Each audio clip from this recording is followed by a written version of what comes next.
వీళ్ళు ఏదైతే GO number 2430 ఏదైతే జీవో ఇచ్చారో ఇవ్వడం జరిగిందో ఈ ప్రభుత్వం దాన్ని రద్దు చేయాలి అని చెప్పి ఏదైతే ఈ చంద్రబాబు నాయుడు గారు ఏకంగా ఇక్కడికి వచ్చి డిమాండ్ చేస్తూ అడుగుతా ఉన్న ధోరణి చూస్తూ ఉంటే నాకు ఆశ్చర్యంగా ఉంది అధ్యక్ష.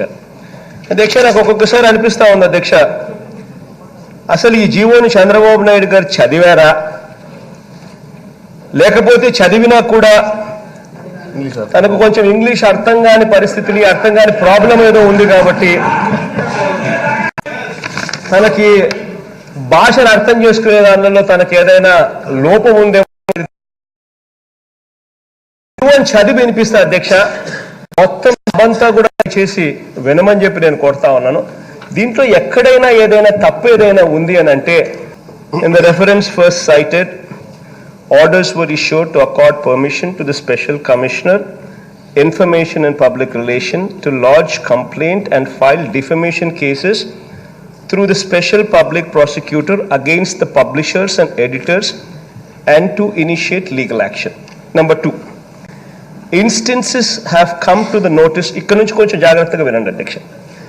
Instances have come to the notice of the government by spreading false, baseless and defamatory news with malified intent.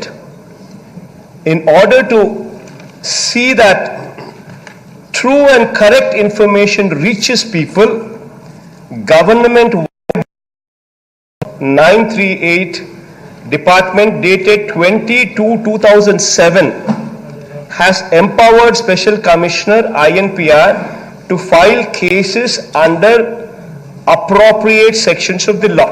Number 3, however, it is felt that the departmental secretaries with thorough knowledge of the affairs of the respective departments and also having powers and wherewithal to order inquiries to establish the veracity of the news reports /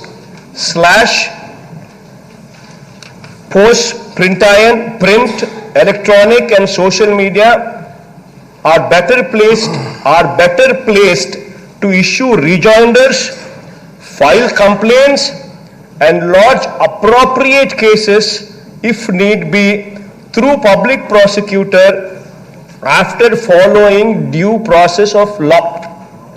Fourth point, Adhyaksha.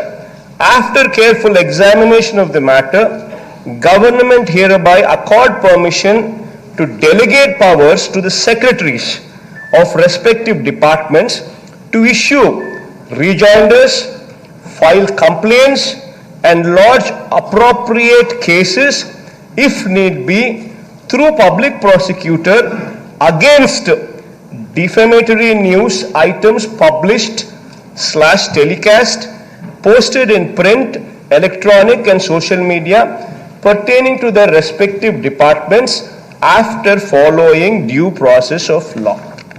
ఏం తప్పుంది అధ్యక్ష దీంట్లో? ఏం చెప్తా ఉన్నారు? ఎక్కడైనా కూడా ఎవరైనా కూడా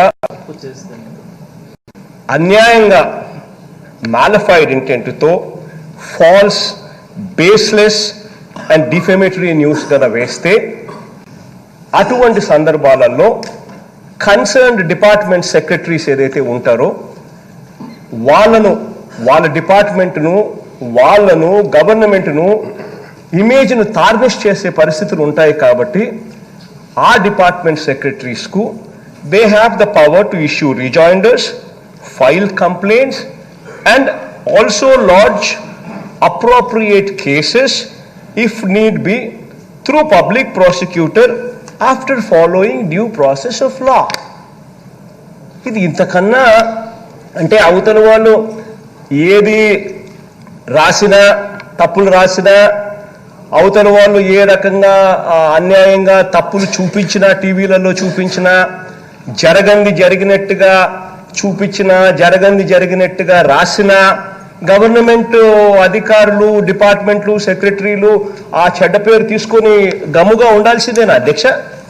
కేవలం వాళ్ళు ఈనాడు కాబట్టి, కేవలం వాళ్ళు ఆంధ్రజ్యోతి కాబట్టి, కేవలం వాళ్ళు చంద్రబాబు నాయుడు గారికి అత్యంత సన్నిహితులు కాబట్టి వాళ్ళు ఇష్టం వచ్చినట్టుగా చంద్రబాబు నాయుడు గారిని భుజాన్ని ఎత్తుకొని మోసినా కూడా గవర్నమెంట్ పడి ఉండాల్సిందేనా అధ్యక్ష? అంటే న్యాయం ఉండదా అధ్యక్ష? ఎక్కడైనా కూడా న్యాయం అనేది ఏమిటి? ఎవరైనా కూడా తప్పు చేస్తే, నా మీద అబద్ధాలు రాస్తే, నా మీద ఎవరైనా మాలిఫైడ్ ఇంటెంట్తో నా మీద ఏదన్నా ఉన్నది లేనట్టుగా లేనిది ఉన్నట్టుగా చేస్తే నా ఇమేజ్ను నేను కాపాడుకునే నాకున్న హక్కు, నాకున్న స్వేచ్ఛ, అది డెమోక్రటిక్ రైటు. ఆ హక్కులో భాగంగా నేను రీజాయిండర్స్ ఇవ్వచ్చు. ఆ హక్కులో భాగంగా నేను అవసరమైతే కేసులు కూడా, డిఫేమేటరీ కేసులు కూడా పబ్లిక్ ప్రాసిక్యూటర్ ద్వారా వేయచ్చు. This is all what this GO speaks about. దీనికి అసలు ఇంగ్లీష్ వచ్చిన ఏ ఒక్కరికైనా కూడా ఇది చదివితే ఇది తప్పు అని చెప్పే పరిస్థితి ఏ ఒక్కరికి లేదు అధ్యక్ష. ఒక్క ఇంగ్లీష్ రాకపోతేనో, ఇంగ్లీష్ అర్థం చేసుకోవడంలో ఏదైనా వీళ్ళకు అవగాహన లోపం ఉంటే తప్ప నేను I just can't help it. This is I mean 40 సంవత్సరాల ఇండస్ట్రీ అనే ఈ వ్యక్తికి అసలు ఈ వ్యక్తి కనీసం ఇంకిత జ్ఞానం లేని పరిస్థితిలో ఉన్నాడు అని చెప్పి చెప్పడానికి ఇంతకన్నా వేరే నిదర్శనం కూడా లేదు అధ్యక్ష. ఏంటి చెప్పండి అధ్యక్ష. ఇక్కడ 2 ఇష్యూస్ అధ్యక్ష. మేము 2430 జీవోను రద్దు చేయాలని ర్యాలీగా వచ్చాం అధ్యక్ష. ముఖ్యమంత్రి గారు ఇదే విధంగా అధ్యక్ష, ముఖ్యమంత్రి గారు పదే మళ్ళా ఈరోజు కూడా మాట్లాడాడు నాకు ఇంగ్లీష్ రాదని. నేను ఎక్కడ చదువుకున్నానంటే అధ్యక్ష, వెంకటేశ్వర యూనివర్సిటీలో ఎంఏ చేశాను అధ్యక్ష. పిహెచ్డి కూడా రిజిస్ట్రేషన్ చేశాను అధ్యక్ష. ముఖ్యమంత్రి గారు ఎక్కడ చదివారో ఆ డిగ్రీ చెప్తే మేము కూడా నేర్చుకుంటాం అధ్యక్ష. ఎందుకంటే కావాలని చులకనగా మాట్లాడడం ముఖ్యమంత్రి స్థాయికి తగదు అధ్యక్ష. పదే ఓకే, నాకు ఇంగ్లీష్ రాదు అధ్యక్ష, నాకు ఇంగ్లీష్ అర్థం కాదు అధ్యక్ష. ఆయన ఇంగ్లీష్లో పుట్టాడు, బాగానే ఉంది, సంతోషం. దేశంలో ఉండే పత్రికా విలేకరులు అందరూ అధ్యక్ష, ఆల్ మీడియా ఈ జీవోని కండెమ్ చేస్తున్నారు. ఒకరు కాదు, ఇద్దరు కాదు, అందరూ. దేశంలో ఉండే మీడియా అంతా కండెమ్ చేస్తే వాళ్ళకు కూడా ఇంగ్లీష్ రాదు అధ్యక్ష. హిందూకి ఇంగ్లీష్ రాదు, వాళ్ళకి ఈయన నేర్పించాడు. టైమ్స్ ఆఫ్ ఇండియాకి ఈయన నేర్పించాడు, లేకపోతే ఆల్ ఏషియన్ ఏజ్కి ఆయన నేర్పించాడు. అందరికి ఇంగ్లీష్ ఈయన నేర్పిస్తాడు సార్, ఇప్పుడు నేర్పించబోతాడు. వాళ్ళకి ఎవరికి ఇంగ్లీషే రాదు. నేను అనేది అధ్యక్ష, ఇదే ముఖ్యమంత్రిగా రాజశేఖర రెడ్డి గారు ఉన్నప్పుడు 938 జీవో తీసుకొచ్చాడు అధ్యక్ష. 2007లో పెద్ద ఎత్తున గొడవ జరిగింది సెక్రటరియట్లో. మిడ్ నైట్ మీడియా వాళ్ళందరూ పెద్ద గొడవ చేస్తే తెల్లవారితో మేము గట్టిగా అసెంబ్లీలో, మీరు కూడా ఉన్నారు అధ్యక్ష, గట్టిగా ఇది చేస్తాను. ఏమన్నా అంటే మీడియా వాచ్ అని ఎవరు చెప్పారు? నేను పెట్టనే లేదు, మీటింగ్గా జరగలేదు, నేను ఎక్కడ ఈ చర్య తీసుకోలేదు, ఆ జీవో ఇచ్చామన్నారు, ఎక్కడిచ్చారు అనేసి నేను ఆ జీవోను అమలు చేయనని చాలా స్పష్టంగా చెప్పి అప్పటి నుంచి అమలు చేయలేదు అధ్యక్ష. బయట పోయి ప్రెస్ వాళ్ళు మళ్ళా పట్టుకుంటే కాదు, నాకు లేదు, నా ఉద్దేశం అది కాదు, మీరు కావాలని ఇష్యూ చేస్తారు, ఇష్యూ అయిపోయింది కదా, ఎందుకు మాట్లాడతారని చెప్పేసి ఆయన ఇది చేసే పరిస్థితికి వచ్చాడు అధ్యక్ష. అలాంటిది అధ్యక్ష, ఈరోజు మీరు ఇంకా వీడియోస్ కూడా ఉన్నాయి, అవన్నీ చూపించమంటే చూపిస్తాం. మీకే అర్థమవుతుంది. మీ తండ్రి గారు పత్రికా స్వేచ్ఛను కాపాడడానికి ఆ రోజు ఆ నిర్ణయం తీసుకుంటే, ఇప్పుడు మీరు పత్రికా స్వేచ్ఛను దుర్వినియోగం చేస్తూ మీడియాని మీ కంట్రోల్లో పెట్టుకోవాలనుకుంటే అది జరగదు అధ్యక్ష. ఓకే అధ్యక్ష, నా మీద మాట్లాడుతున్నారు, అధ్యక్ష. నేనేం తిట్టాను అధ్యక్ష, నేనేం విమర్శించలే కదా ఇంతవరకు, సబ్జెక్టే చెప్తున్నా. అదే అధ్యక్ష, నేను ఈరోజు మీరు నా కోసం మీరు చేయొద్దండి. There are national media, state media. మీరు 2 పేపర్లు తీసుకొచ్చారు. There is Hindu, Hans India, Indian Express, Times of India. You call them. వాళ్ళందరూ ఒప్పుకుంటే నేను అప్రిషియేట్ చేస్తాను, నేను కూడా ఏం మాట్లాడను. కానీ ఏ ఒక్క పేపర్ని దృష్టిలో పెట్టుకొని మీరు కావాలని చెప్పి అందరిపైన ఆంక్షలు పెట్టి కంట్రోల్ చేయాలనుకుంటే మాత్రం చాలా దుర్మార్గం, దారుణం అధ్యక్ష. ఒక్కరుగా అధ్యక్ష, ఈరోజు అధ్యక్ష, ఈరోజు మీరు చూస్తే అధ్యక్ష మేము అసెంబ్లీకి వస్తున్నాం, మీరు అసెంబ్లీకి వస్తున్నాం అధ్యక్ష. అసెంబ్లీకి వస్తే అధ్యక్ష నా పేపర్లు అయితే ఈ 3 పేపర్లు నేను పట్టుకొని వచ్చాను అధ్యక్ష. ఇవి నేను పట్టుకొని వచ్చిన పేపర్లు. ఈ పేపర్లు నేను పట్టుకొని వస్తామంటే ఆ మార్షల్ అధ్యక్ష ఎవరో కొత్త ఆయన వచ్చాడంట. నాకు తెలియదు, మీరే అపాయింట్ చేసిన వాళ్ళ అధ్యక్ష, నాకు తెలిసినంత వరకు నాకు ఐడియా లేదు. ఆయన లేదే నేను లోపలికి పోవాలంటే మనిషిని బట్టి తోస్తున్నాడంటే ఇంకేం చెప్పాలి అధ్యక్ష? అంటే అందరినీ నిన్న ఎమ్మెల్సీ పట్ల అసభ్యంగా ప్రవర్తించాడు అధ్యక్ష ఇక్కడ ఉండేవాళ్ళు. అది కూడా వాళ్ళు చైర్మన్ కూడా కంప్లైంట్ చేశారు.